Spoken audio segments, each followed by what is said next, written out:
Rangers, Ordem dos Arqueiros, Livro 1, Ruínas de Gorman, Capítulo 13. Então, você viu o que aconteceu. O que achou? Sir Rodney perguntou. Carol estendeu a mão e tornou a encher a sua caneca com cerveja da jarra que estava na mesa entre eles. Os aposentos de Rodney eram bem simples, quando se pensava que ele era o chefe da escola de guerra. Mestres de guerra em outros feudos tiravam vantagem da posição para se cercar de comodidades e luxo, mas esse não era o estilo de Rodney. O seu quarto era mobiliado com simplicidade. Uma mesa de pinho no lugar da escrivaninha, cercada por 6 cadeiras, também de pinho, de encosto reto. Num canto, é claro, havia uma lareira.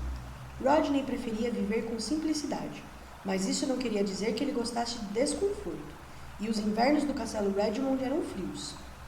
Eles estavam no final do verão, e as grossas paredes de pedra dos prédios do castelo serviam para manter o frescor do interior. Quando o frio chegava, essas mesmas paredes grossas retinham o calor do fogo.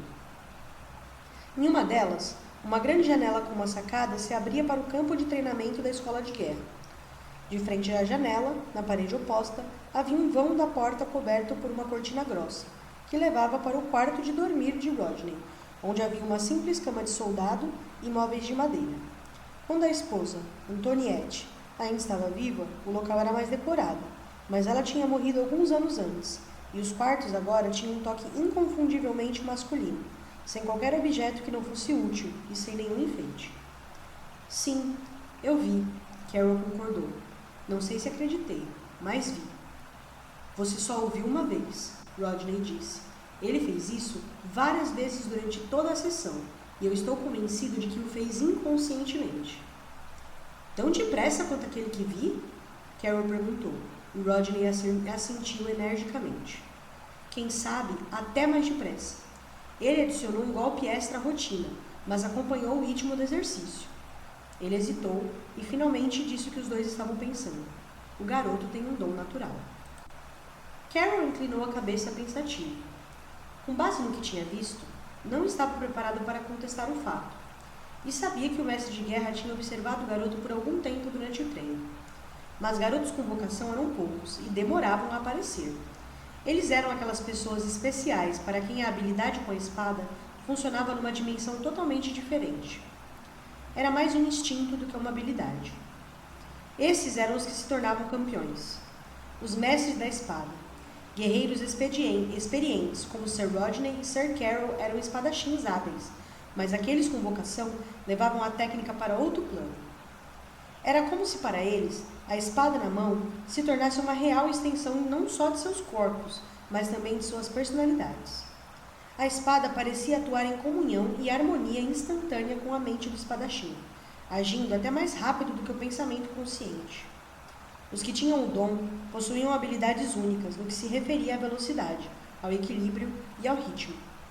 Assim sendo, representavam uma grande responsabilidade para os que estavam envolvidos com seu treinamento, pois essas habilidades e técnicas inatas tinham que ser cuidadosamente alimentadas e desenvolvidas em programa de treinamentos para que o guerreiro, já muito eficiente naturalmente, desenvolvesse o seu verdadeiro potencial de genialidade.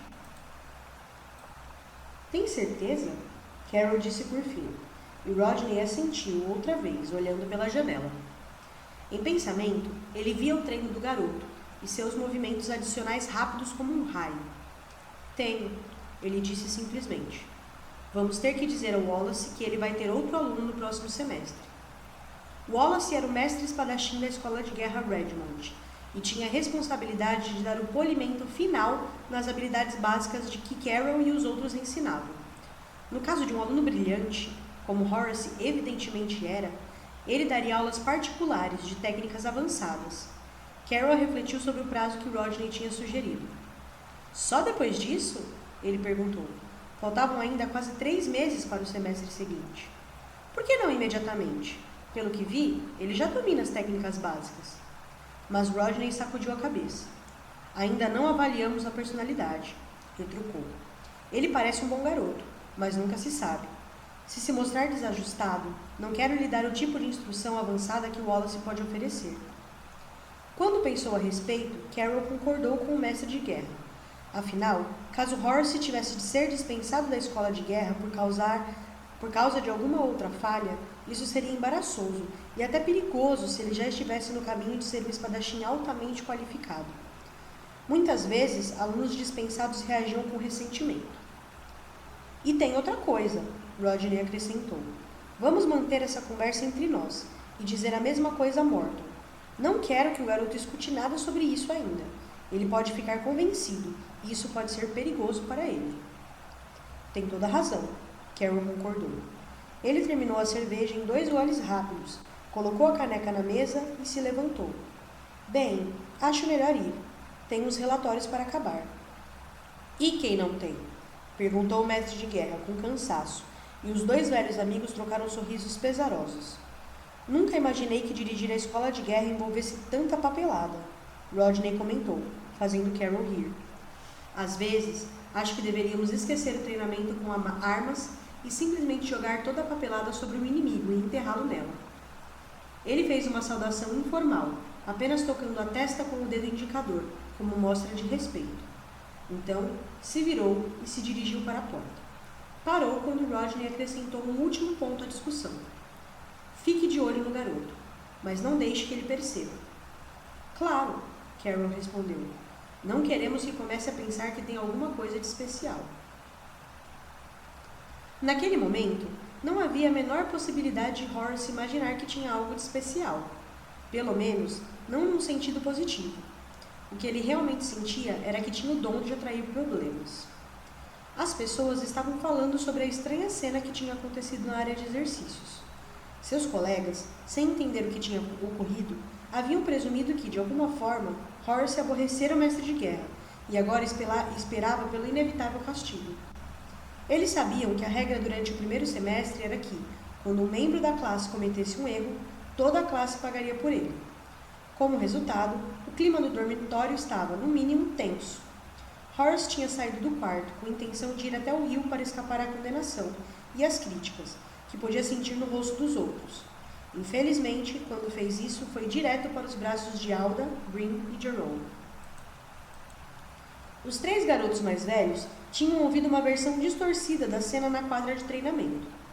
Eles imaginaram que Horace tinha sido criticado por seus exercícios com a espada e decidiram fazê-lo sofrer por isso.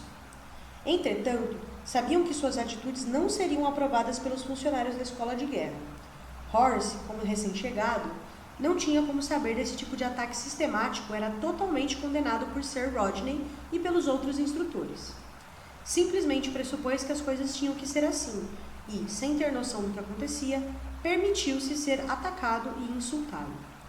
Foi por esse motivo que os 3 cadetes do 2º ano fizeram Horace marchar até a margem do rio, para onde ele ia de qualquer jeito, para longe da vista dos instrutores.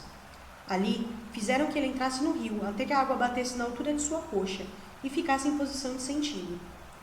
O bebê não sabe usar a espada, disse Alda. O bebê deixou o mestre de guerra zangado, Brian acrescentou, usando o mesmo refrão. O lugar do bebê não é na escola de guerra. Bebês não devem brincar com espadas. O bebê devia jogar pedras em vez disso, Jerome concluiu com sarcasmo. Pegue uma pedra, bebê. Horace hesitou e então olhou à sua volta. A margem do rio estava cheia de pedras e ele se inclinou para pegar uma. Quando fez isso, a manga e a parte superior de sua jaqueta ficaram encharcadas. Uma pedra pequena não, bebê, Alda disse sorrindo maldosamente para ele. Você é um bebezão, então precisa de uma pedra grande. Uma pedra muito grande, Green acrescentou, mostrando com as mãos que ele queria que Horace apanhasse uma pedra enorme. Horace olhou ao redor e viu várias pedras maiores na água cristalina. Ele se abaixou e pegou uma delas. Ao fazer isso, cometeu um erro. Dentro da água, foi fácil levantar a pedra que escolheu, mas quando a trouxe para cima da superfície, mal suportou o peso. Vamos ver, bebê, Jerome disse. Levante-a. Horace apoiou os pés no chão com firmeza. A corrente rápida do rio não o deixava manter o equilíbrio e segurar a pedra pesada ao mesmo tempo. Então, ele a levantou até a altura do peito, para que seus atormentadores pudessem vê-la. Mais alto, bebê, Alda ordenou. Acima da cabeça. Sofrendo, Horace obedeceu. A pedra parecia pesar mais a cada segundo que passava, mas ele a levantou acima da cabeça, e os 3 garotos ficaram muito satisfeitos. Muito bom, bebê! Jerome elogiou, e Horace, com um suspiro de alívio, começou a baixar a pedra. O que está fazendo? Jerome perguntou zangado. Eu disse que está bom. Isso quer dizer que é aí que a pedra deve ficar. Horace se esforçou e levantou a pedra acima da cabeça outra vez, estendendo os braços. Alda, Brin e Jerome fizeram um gesto de aprovação. Agora você pode ficar aí e contar até 500, Alda disse. Depois pode voltar ao dormitório. Comece a contar, Brin mandou, rindo da ideia. 1, 2, 3. Horace começou, mas todos gritaram com ele quase imediatamente. Não tão depressa, bebê. Devagar e sempre. Comece de novo. 1, 2, 3. Horace contou e eles aprovaram. Agora está melhor. Agora conte devagar até 500 e depois pode ir, Alda disse. Não tente nos enganar, porque vamos descobrir, Jerome ameaçou. E então você vai ter que ir de voltar até aqui e contar até 1000. Rindo, os 3 estudantes voltaram para os seus dormitórios. Horace ficou no meio do rio com os braços tremendo por causa do peso da pedra e com lágrimas de frustração e humilhação enchendo seus olhos. Num determinado momento, ele perdeu o equilíbrio e caiu na água. Depois disso, suas roupas pesadas e encharcadas dificultaram ainda mais a tarefa de segurar a pedra acima da cabeça, mas ele não desistiu. Não tinha certeza de que os garotos não estavam escondidos em algum lugar, vigiando, e se estivessem, eles o fariam pagar por desobedecer às suas ordens. Se é assim que as coisas têm que ser, então que sejam, ele pensou, mas prometeu a si mesmo que, na primeira oportunidade que tivesse, faria alguém pagar pela humilhação que estava passando. Muito mais tarde, com as roupas ensopadas, os braços doloridos e um profundo ressentimento queimando seu coração, voltou ao dormitório às escondidas. Ele chegou tarde demais para o jantar, mas não se importou. Estava sofrendo demais para comer.